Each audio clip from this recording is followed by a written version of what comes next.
വിജയേട്ടാ നമസ്കാരം. നമസ്കാരം. ഈ ഇസ്രായേലും റഷ്യയുമായിട്ട് അന്തർധാരയിൽ ഒരുപാട് പണികൾ നടക്കുന്നുണ്ട് എന്ന് നമുക്കറിയാം.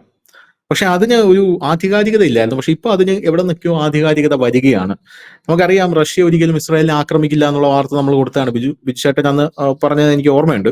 അതായത് ഇസ്രായേലികൾ എന്ന് പറയുന്നത് റഷ്യക്കാർ തന്നെയാണ് എന്നുള്ള രീതിയിലാണ് അവരുടെ ഒരു സംസാരം എന്ന് പറയുന്നത്. അതുകൊണ്ട് ഞങ്ങൾ ആദ്യം തന്നെ ഇസ്രായേലിനെ ആക്രമിക്കാൻ പോകുന്നില്ല. ഈവൻ ദോ ഞങ്ങൾ ഇറാന്റെ കൂടെയാണെങ്കിൽ ഞങ്ങൾ ഇസ്രായേലിനെ ആക്രമിക്കാൻ പോകുന്നത്. പക്ഷെ ഇപ്പോൾ വരുന്ന റിപ്പോർട്ട് അനുസരിച്ച് ഇത് അമേരിക്കയ്ക്ക് ഒരു വലിയ ഷോക്കായി മാറാനുള്ള സാധ്യതയുണ്ട്. ടെഹ്റാനുമായി വെടിനിർത്തൽ ഉണ്ടാക്കിയ ആ സമയത്ത് ഇറാനും സിറിയയും സംബന്ധിച്ച് ഇസ്രായേൽ രഹസ്യമായി റഷ്യയിൽ ചർച്ചകൾ നടത്തിയിട്ടുണ്ടെന്നാണ് പുറത്തു വരുന്നത്. ഇത് തുർക്കി മാധ്യമങ്ങളാണ് ഈ വാർത്ത പുറത്തുവിട്ടിരിക്കുന്നത്. തുർക്കിക്ക് ഈ കാര്യത്തിലൊക്കെ വലിയ ആദിയാണ്. അതുകൊണ്ട് തുർക്കി ഈ കാര്യങ്ങൾ പുറത്തുവിട്ടിട്ടുണ്ട്.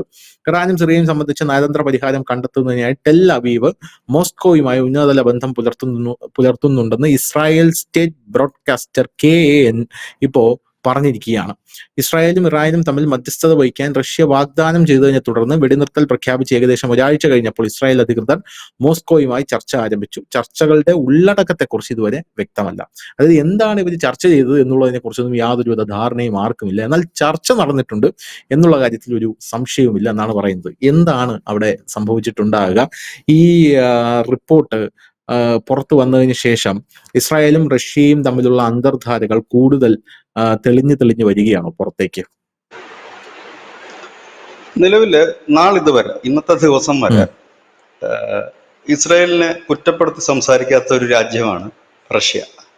അതെ, അതെന്താണെന്നുള്ളത് എല്ലാവർക്കും ഒരു സംശയം ഉണ്ടായിരുന്നു. പല കഥകളും ഉണ്ടായിരുന്നു. ഇപ്പൊ ഈ റഷ്യ ഉക്രൈൻ വാറിനിടയില് റഷ്യക്ക് വേണ്ടുള്ള ഈ ചാര റിപ്പോർട്ടുകളൊക്കെ മറ്റുമൊക്കെ ഇസ്രായേൽ ഷെയർ ചെയ്ത് കൊടുക്കുന്നുണ്ട്.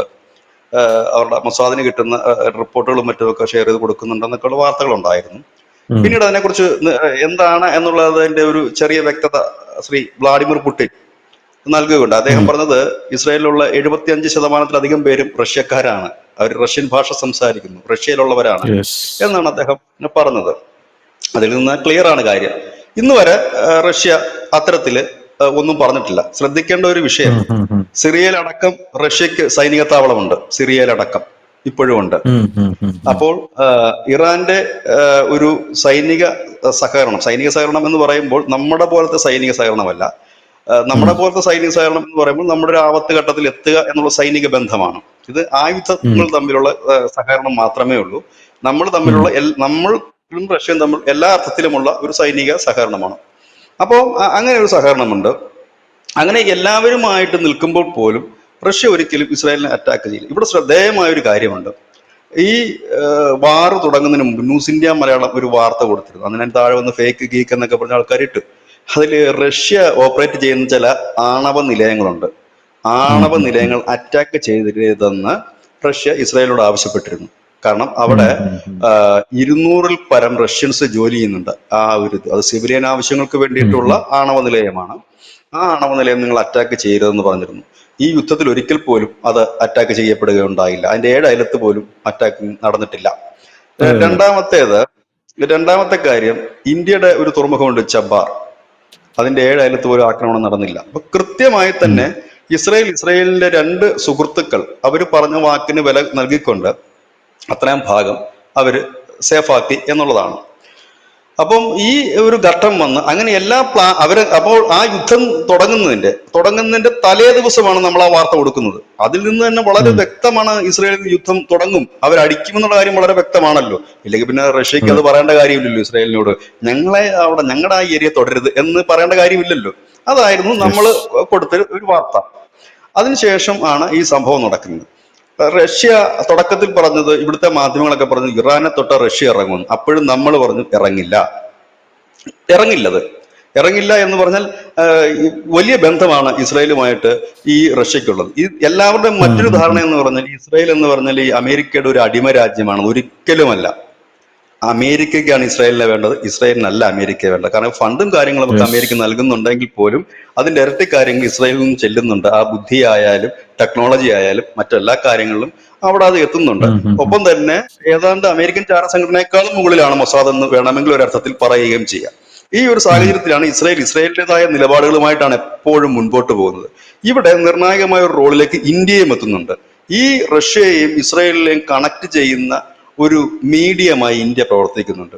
അതിന് സിമ്പിളായിട്ട് നമ്മളൊന്ന് നോക്കിക്കഴിഞ്ഞാൽ ഇസ്രായേലിന്റെ ആയുധങ്ങൾ നിർമ്മിക്കുന്നത് ഇന്ത്യയാണ്. അദാനി ഉൾപ്പെടെയുള്ള കമ്പനികളാണ് ഇസ്രായേലിന്റെ പല ഡ്രോണും ഒക്കെ ഇവിടെ നിർമ്മിക്കുന്നത്. അതായത് ഇസ്രായേലിന് പുറത്ത് അവരുടെ ടെക്നോളജിയിൽ ആയുധങ്ങളും മറ്റും നിർമ്മിക്കുന്ന ഒരു രാജ്യം ഇന്ത്യയാണ്. റഷ്യയും സെയിം അവരുടെ ആയുധങ്ങൾ നിർമ്മിക്കാനായി തിരഞ്ഞെടുത്തിരിക്കുന്ന രാജ്യം ഇന്ത്യയാണ്. ഈ രണ്ട് രാജ്യങ്ങളിലെ നടുക്ക് നിൽക്കുന്ന ഒരു രാജ്യമായിട്ട് ഇന്ത്യ മാറുന്നു, ഇല്ലെങ്കിൽ പ്രധാനമന്ത്രി നരേന്ദ്രമോദി മാറുന്നു. രണ്ടുപേരുമായി അടുത്ത സൗഹൃദമുണ്ട്. രണ്ടുപേരുമായി അടുത്ത സൗഹൃദം ഉണ്ട് എന്ന് മാത്രമല്ല, ഈ മൂന്ന് ആളുകൾ, അതായത് മോദി ആയാലും പുടിൻ ആയാലും നെതന്യാഹു ആയാലും, ഇവരാരും പരസ്പരം അങ്ങോട്ടും ഇങ്ങോട്ടും കുറ്റപ്പെടുത്തുകയോ ഇല്ലെങ്കിൽ കുറ്റം പറയുകയോ അവർ ചെയ്തിട്ടില്ല. ഇതുവരെ ഉക്രൈൻ വാറിൽ ഒരക്ഷരം പോലും, ഒരു കമന്റ് പോലും ഇസ്രായേൽ പറഞ്ഞിട്ടില്ല. അതുപോലെ തന്നെ ഈ ഹമാസിനെതിരെ നടക്കുന്ന ഈ ഒരു അറ്റാക്ക്, ഗസയിൽ നടക്കുന്ന ഈ അറ്റാക്കിനെതിരെ ഇതുവരെ റഷ്യ ഒന്നും പറഞ്ഞിട്ടില്ല. ഇറാനിൽ നടക്കുന്ന ആക്രമണത്തിൽ റഷ്യ പറഞ്ഞ ഒരു മുന്നറിയിപ്പ്, ഈ ആണവ കേന്ദ്രങ്ങൾ തകർക്കരുത്. കാരണം റഷ്യയാണ് അവിടുത്തെ ആണവ കേന്ദ്രങ്ങളുടെയൊക്കെ മുഴുവൻ എന്ന് പറയുമ്പോൾ കഴിയില്ല. ഇപ്പൊ ചൈനയുടേതും കൂടെ അവർ സഹായം വാങ്ങി ചെയ്യുന്നുണ്ട്. അപ്പൊ അത് ചെയ്യരുത് എന്നവർ പറഞ്ഞിരുന്നെങ്കിൽ പോലും ആ ഒരു തിരിച്ചടി, അതപ്പോ ഈ റഷ്യയോട് പ്ലാൻ ചെയ്യാതെ ഒരിക്കലും ഇസ്രായേലിന് ആ അടി കൊടുക്കാൻ പറ്റില്ല. കാരണം റഷ്യ കൂടി അവിടെ എത്തിക്കഴിഞ്ഞാൽ പണി പാളും. ആ ഒരു സാഹചര്യമുണ്ട്. ഇപ്പൊ ഇത് കേൾക്കുമ്പോൾ ചിലർ കരുതും റഷ്യയുടെ ആയുധമില്ല, ഇറാനല്ലേ ആയുധം കൊടുത്തതെന്ന്. അവരുടെ ഒന്നുകൂടെ ഞാൻ പറയുന്നു, റഷ്യ അവരുടെ 99% ആയുധങ്ങളും പുറത്തെടുത്തിട്ടില്ല. അവരിപ്പോൾ ചെയ്തുകൊണ്ടിരിക്കുന്ന യുദ്ധം മുഴുവൻ മറ്റിടങ്ങളിൽ, ഇന്നും ഉത്തര കൊറിയയിൽ നിന്ന് 10,000 പേര് വന്നുള്ളൂ യുദ്ധം ചെയ്യാൻ. അതായത് റഷ്യയുടെ യഥാർത്ഥ പട്ടാളക്കാരെ ഒന്നും ഇറക്കിയിട്ടില്ല. അവരുടെ ഒരു വിങ് ഇറങ്ങിയിട്ടുണ്ട്. അതിന് പകരം ഈ മുന്നിൽ നിൽക്കുന്നത് കേരളത്തിൽ നിന്ന് പോകുന്ന പട്ടാളക്കാരനും കണ്ടില്ലേ, കേരളത്തിൽ നിന്ന് പോയിട്ട് 3 കുട്ടികൾ ചത്തില്ലേ, 3 യുവാക്കള് റഷ്യൻ പട്ടാളത്തിൽ ചേരാൻ പോയിട്ട് വെടിയുണ്ട്, ഉക്രൈനിൽ പോയിട്ട്. അങ്ങനെയുള്ള ആളുകളെ വെച്ചിട്ട് അവർ ഫ്രണ്ട് വാർ ഓപ്പൺ ചെയ്യുന്നു. ഫ്രണ്ട് ലൈനിൽ അവരെ നിർത്തിക്കൊണ്ട് മുൻപോട്ട് പോകും. അതുപോലെ തന്നെ ഇതുപോലെയുള്ള ആയുധങ്ങൾ ഇറാന്റെ കയ്യിൽ നിന്നും മറ്റുമൊക്കെ വാങ്ങുന്ന ചില ഡ്രോണുകളും മറ്റുമൊക്കെയാണ് യൂസ് ചെയ്യുന്നത്. ശരിക്കും പറഞ്ഞാൽ വീര്യം കുറഞ്ഞതെന്ന് വേണമെങ്കിൽ നമുക്ക് പറയേണ്ടി വരും. ഇല്ലെങ്കിൽ റഷ്യക്ക് അടിച്ചു തീർക്കണമെങ്കിൽ എപ്പോഴേ തീർക്കും. ഇത്രയും മാരകായുധങ്ങളുള്ള ഒരു രാജ്യത്തിന് നിമിഷ നേരം പോലും വേണ്ട ഉക്രൈനെ തകർത്ത് തരിപ്പണമാക്കാൻ. അങ്ങനെ തകർത്ത് തരിപ്പണമാക്കാൻ പറ്റില്ല. സഹോദരന്മാർ പോലത്തെ ഒരു അടിയെന്ന് വേണമെങ്കിൽ പറയാം. കാരണം ഇതിനകത്ത് വൈകാരികമായ കുറെ പ്രശ്നങ്ങളുണ്ട്. എനിക്ക് തോന്നുന്നു സെലൻസ്കി മാറിക്കഴിഞ്ഞാൽ പോലും ഈ പ്രശ്നം തീരുമെന്ന് എനിക്ക് തോന്നുന്നു. സെലൻസ്കി രാജിവെച്ചാൽ പോലും ഈ വിഷയങ്ങൾ അവിടെ തീരും. ഇന്നലെ വേറൊരു വലിയ ഒരു മൂവ്മെന്റ് ഇന്നലെ നടക്കുകയുണ്ടായി. അതായത് ട്രംപ് ഇപ്പോൾ ഉക്രൈൻ ആയുധങ്ങൾ കൊടുക്കുന്നില്ല. അതുകൊണ്ട് തന്നെ ഉക്രൈൻ ഇപ്പോൾ വല്ലാത്ത പ്രതിസന്ധിയില്ല.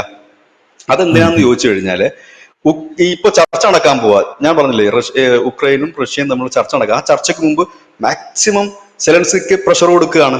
റഷ്യക്കുള്ള പ്രഷർ ആയിരുന്നു, ഓഗസ്റ്റിൽ ഞാൻ പുതിയ ബില്ല് വരുന്നു, നിങ്ങളുടെ എണ്ണ വാങ്ങുന്നവർക്കൊക്കെ 500% ടാക്സ് കൊടുക്കണം. അപ്പം റഷ്യക്ക് ഒരു പ്രഷർ കൊടുത്തു. അതേപോലെ തന്നെ ട്രംപ് സെലൻസ്കിക്ക് ഒരു പ്രഷർ കൊടുക്കുകയാണ്. ആയുധങ്ങൾ കൊടുക്കുന്നില്ല. സ്വാഭാവികമായി എന്ത് സംഭവിക്കും? അവിടെ പിൻവലിയേണ്ടി വരും, സറണ്ടർ ആകേണ്ടി വരും. അപ്പോൾ ഈ ചർച്ചയ്ക്ക് വരുമ്പോൾ, ഒരുപക്ഷെ ചർച്ചയ്ക്ക് വരുമ്പോൾ പഴയതുപോലെ ആയിരിക്കത്തില്ല എന്ന് തോന്നുന്നു. കാരണം ട്രംപ് ഒരു ഹീറോയെ മാറാനുള്ള സാധ്യതകൾ തള്ളിക്കളയാൻ കഴിയില്ല. ചർച്ചയ്ക്ക് എത്തിക്കഴിയുമ്പോൾ ചിലപ്പോൾ കോംപ്രമൈസിലേക്ക്, ഒരു വെടിനിർത്തലിലേക്ക് പോയേക്കാനുള്ള സാധ്യതകൾ ഒരുപാട് നിൽക്കുന്നു. വെടിനിർത്തലിലേക്ക് പോയില്ലെങ്കിൽ പിന്നെ അതിന് മറ്റൊരു ക്ലൈമാക്സേ ഉള്ളൂ വേറെ. ഇനി അല്ലാതെ അതിന് അപ്പുറത്തേക്കില്ല. അത് ഉക്രൈന് നേർക്കായിരിക്കത്തില്ല, പ്രത്യേകിച്ച് UK നേരെ ആയിരിക്കാനുള്ള സാധ്യതകളാണ് വളരെ കൂടുന്നത്. ഇതൊരു സാധ്യതയാണ് അവിടെ. അതായത് അതുകൊണ്ടാണ് ആ ചർച്ച വളരെ നിർണായകമായി മാറുന്നത്.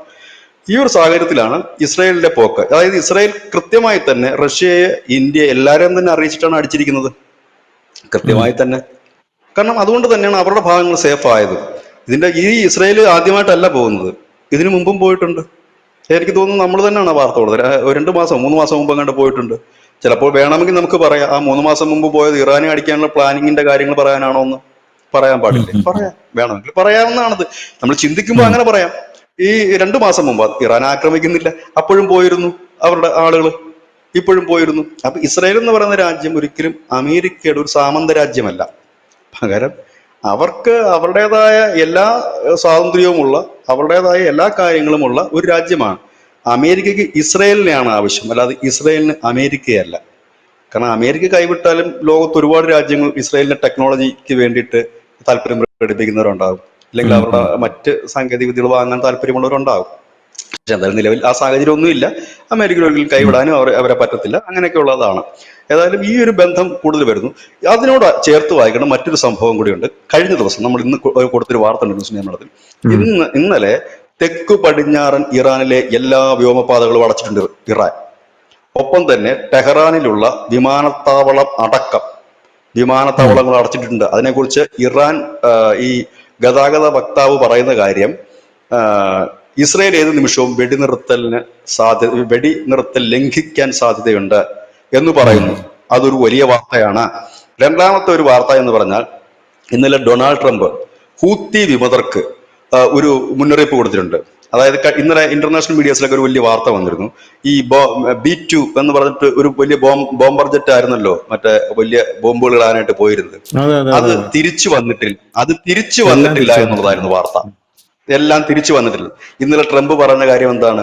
ഹൂത്തികൾ ഓർക്കുക, ഞങ്ങൾ അതിനെ തിരിച്ചു കൊണ്ടുവന്നിട്ടില്ല, ആ ബോംബറുകൾ അവിടെ തന്നെ കിടപ്പുണ്ടെന്നാണ് ഹൂത്തികൾ കൊടുത്ത മുന്നറിയിപ്പ്. ഹൂത്തികൾ ഇറാന്റെ പ്രോക്സിയാണ്. അപ്പോൾ ഒരുപക്ഷെ ഹൂത്തികളെ തീർക്കുക എന്നുള്ളതായിരിക്കും ഇനി ആത്യന്തികമായ അമേരിക്കയുടെ ലക്ഷ്യം.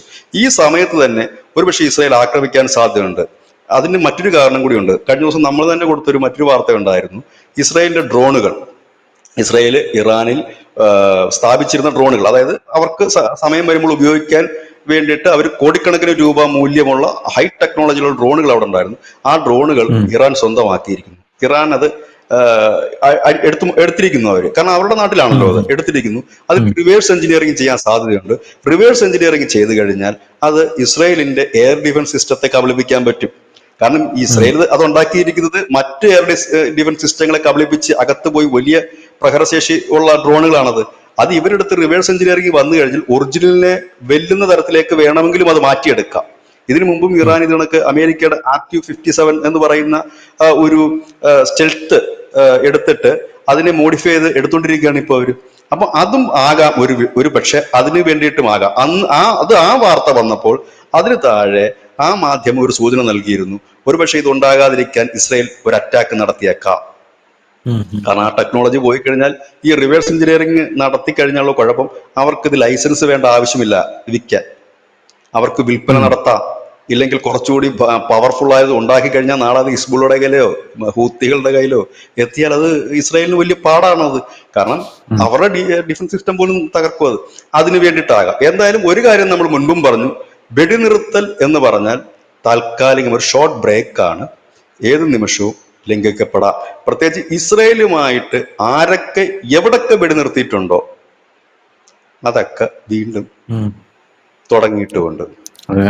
ഇന്ന് വരെ ശാശ്വതമായൊരു വെടിനിർത്തല്, ഇന്ന് വരെ ഇസ്രായേലുമായിട്ട് ഒരു രാജ്യവും സമ്പൂർണ്ണ വെടിനിർത്തലിലേക്ക് പോയിട്ടില്ല. പോകാൻ കഴിയില്ല. കാരണം തല പൊക്കിയാൽ അടിക്കും. അതാണ് അവരുടെ ഒരു രീതി. ഇനി ഇപ്പോഴത്തെ ചെറിയ രീതിയിലായിരിക്കില്ല, വലിയ രീതിയിലുള്ള ഒരു ആക്രമണം ഉണ്ടാകാൻ സാധ്യതയുണ്ട്. ഇങ്ങനെ ചില കാര്യങ്ങളിലേക്കാണ് ഇത് പോകുന്നത്. പക്ഷെ ഇനി അങ്ങനെ ഒരു അടി ഉണ്ടാകാൻ സാധ്യതയില്ല. ഇതേപോലൊരു ചെറിയൊരു മിന്നൽ അറ്റാക്കിന് സാധ്യതയാണ് കൂടുതൽ കാണുന്നത്. പ്രത്യേകിച്ച് ഈ ഡ്രോൺ സംബന്ധമായാകാം, ഇല്ലെന്നുണ്ടെങ്കിൽ ഈ മറ്റ് കേന്ദ്രങ്ങൾ എന്തെങ്കിലും ആകാം. അതായത് 2-3 ദിവസം നീണ്ടു നിൽക്കുന്ന ഒരു ചെറിയ, അതെനിക്ക് തോന്നുന്നു ഇന്ത്യയാണ് അത് കാണിച്ചു കൊടുത്തതെന്ന് തോന്നുന്നു. എങ്ങനെയാണ് 3 ദിവസം കൊണ്ട് മർമ്മപ്രധാന ഭാഗങ്ങൾ അടിക്കേണ്ട ഒരു ടെക്നോളജി നമ്മൾ ഓപ്പറേഷൻ സിന്ദൂർ കാണിച്ചു കൊടുത്തു. എനിക്ക് തോന്നുന്നു അതാണ് ഇപ്പൊ എല്ലാവരും യൂസ് ചെയ്യുന്നത്. പോവുക, എയിം മാത്രം അടിച്ചിട്ട് തിരിച്ചു വരിക. അപ്പൊ ഉടനെ ഉണ്ടാകും സാധ്യതകൾ വളരെ കൂടുതലാണ്. ഇല്ലെങ്കിൽ ഇറാൻ ഇന്നലെ വ്യോമപാത അടച്ചിടേണ്ട യാതൊരു കാര്യവുമില്ല, അവരുടെ വിമാനത്താവളങ്ങൾ അടച്ചിടേണ്ട കാര്യവുമില്ല. ആഭ്യന്തര വിമാന സർവീസുകൾ പോലും അവരിപ്പോൾ നിർത്തിവെച്ചിരിക്കുകയാണ്. അപ്പോൾ അവർ ആശങ്കപ്പെടുന്നുണ്ട്. ഒരു രാജ്യമാണെന്ന് ആലോചിക്കണം. അപ്പൊ അവർക്ക് അവരുടെ ഇന്റലിജൻസ് ഇൻപുട്ടിന്റെ അടിസ്ഥാനത്തിലായിരിക്കാം അവർക്ക് ലഭിച്ചിരിക്കുന്ന ഈ വിവരം. അതുകൊണ്ട് ഏതായാലും ശാന്തമല്ല, ഏത് നിമിഷവും വീണ്ടും ഒരു യുദ്ധത്തിലേക്ക് പോകാം.